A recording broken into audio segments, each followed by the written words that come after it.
maybe somebody gifted you into one and had your information. That is possible, but more than likely not. Well, the reason I asked is because I had a very enlightened father who spoke of, when I was a little girl, spoke of many of the things you've spoken about now. So I have been quietly and secretly aware of much of this most of my, life, and not spoken to many people about it. But I remembered his wisdom, and I've often, in the conversation listening to you, wondered if that was something that he may have done for my sister and I. When did he pass, honey? He passed about 20 years ago. 20 years ago, that would have been, what, 91, I believe. 91. Well, the farm claims didn't exist at that time, and neither did most of the other prosperity programs that I'm aware of.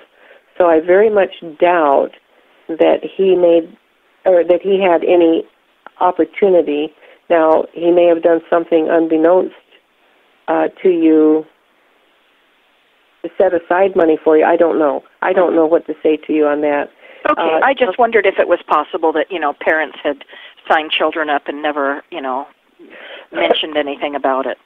Yeah, I had heard years ago that you have to be, I think, 18 or 21 to receive a prosperity package, and whether that's true, I don't know. I've heard some rumblings of the fact that everybody is going to get $100,000 a month for 10 years. I don't think so. But even a newborn would get it, and I don't think so. That doesn't even make any good sense to me. I mean, what's a newborn going to do with $100,000 a month for 10 years, for God's sake? College education.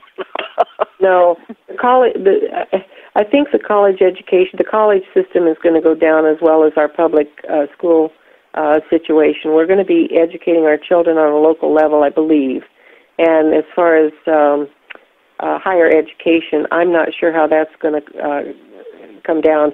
But I know that in our educational system there is so much corruption and false history put out that it's all going to come out and it's going to go away. So, we're going to have a lot of freedom to decide how we want our communities to evolve, if you will. I know a lot of people don't like that word, but it is a word in the dictionary, and it does have a meaning. So I'm going to use that for the lack of a more descriptive term. But you're going to have the chance to input into your community the way you want to live. Mm-hmm. So are we expecting this to... Oh, excuse me, I didn't mean to interrupt you. No problem, go ahead. Are we expecting this whole paradigm shift that you're referring to? And it's apparently bigger than even I was aware of, but are we expecting this paradigm shift to happen anytime soon? Yes. yes, and no, yes, and no. It's a fluid situation because humanity is involved. And anytime you have a situation with humanity, it can change the chemistry of whatever is happening in an instant. Mm-hmm. Changes happen all the time. We have been waiting for this NESARA announcement for many, many years, and I'm glad it didn't happen many years ago because much of the corruption and the pain and suffering has come to the surface, so more people are aware of what's really been going on behind the scenes. I mean, if we would have had the NESARA announcement back in the early 2000s like we were hoping for, there would be a tremendous sector of society, much more than now, that didn't know about it, and we'd have more chaos and more people dying of heart attacks from the shock and everything, and more people thinking we're being taken over by the dark because they don't know about the corruption, you see. So well, part of my heart goes out to the, elderly and the infirm who are literally on, month-to-month, paycheck to paycheck, just going without food and medicine to make ends meet on, for example, the Social Security program. People of modest means who don't have a great deal stored up and are living completely on that system.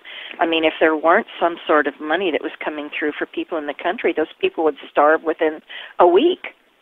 I'm on Social Security myself. I'm what they consider a bottom feeder. I hate that term, but that's how a lot of people that pay taxes and live a different lifestyle consider people on Social Security, or welfare is another subject. I mean, I don't put them in the same category, and then there's disability and so forth. So there probably will always be that sector of society that needs a little more help. But in handling my phone family for the 7 years that I have been involved in it, and listening to people's needs and helping them behind the scenes and so forth, I'm finding out, and then other people I meet too that seem to be lacking.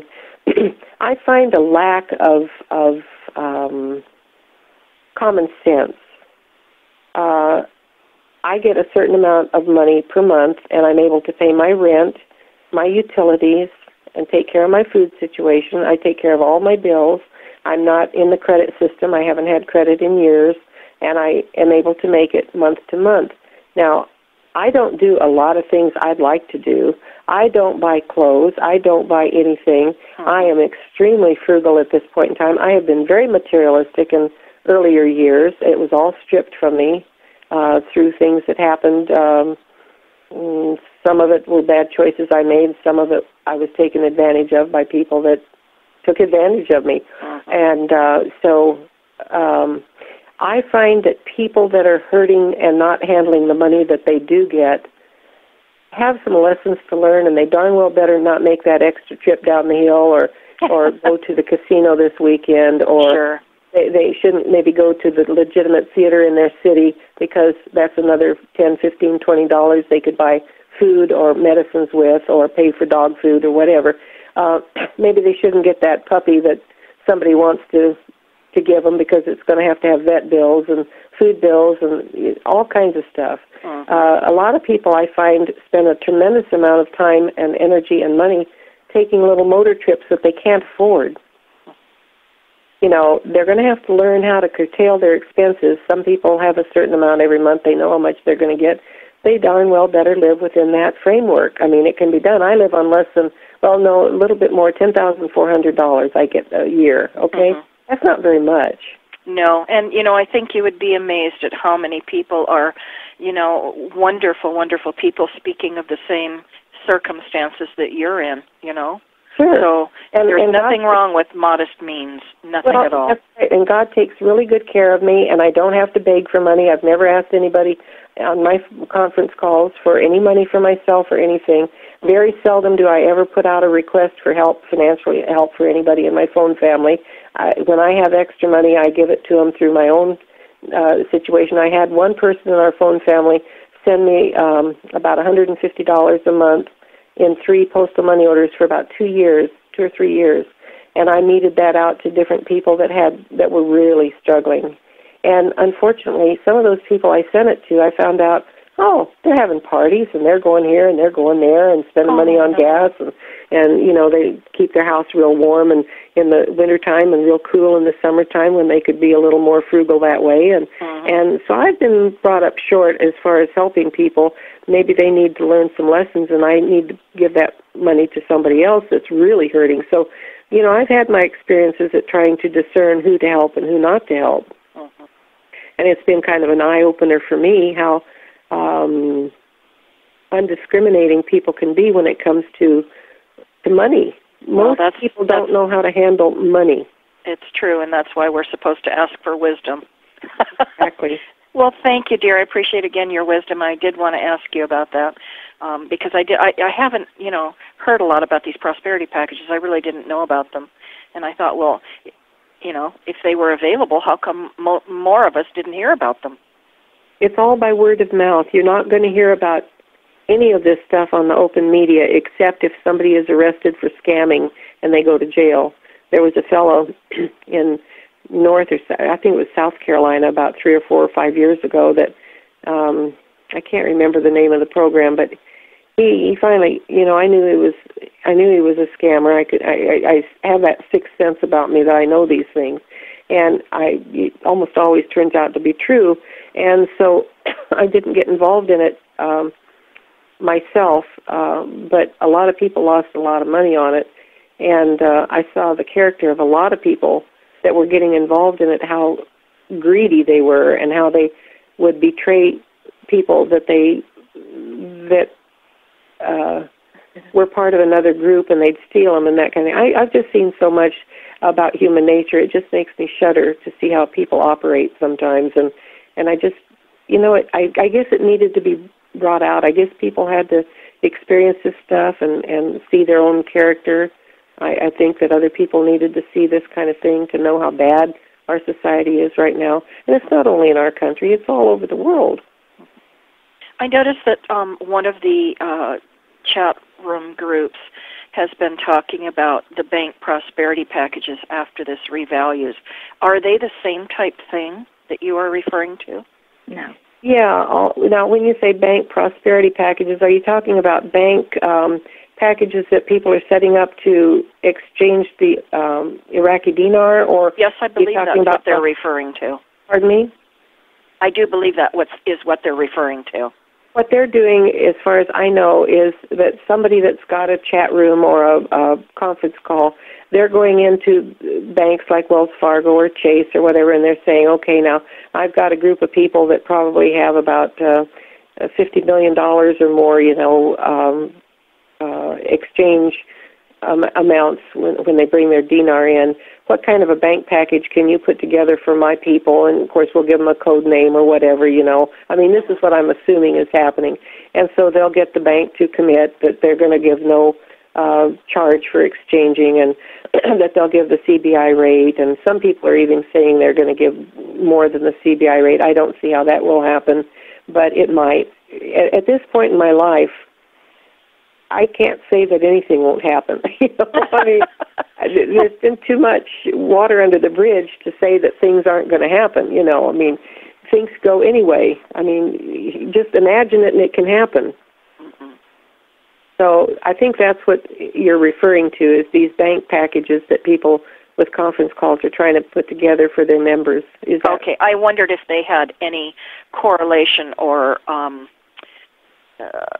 connection to the prosperity packages you were referring to. Yeah, the prosperity packages, you're probably not going to know who's receiving those. It's done very much in secret.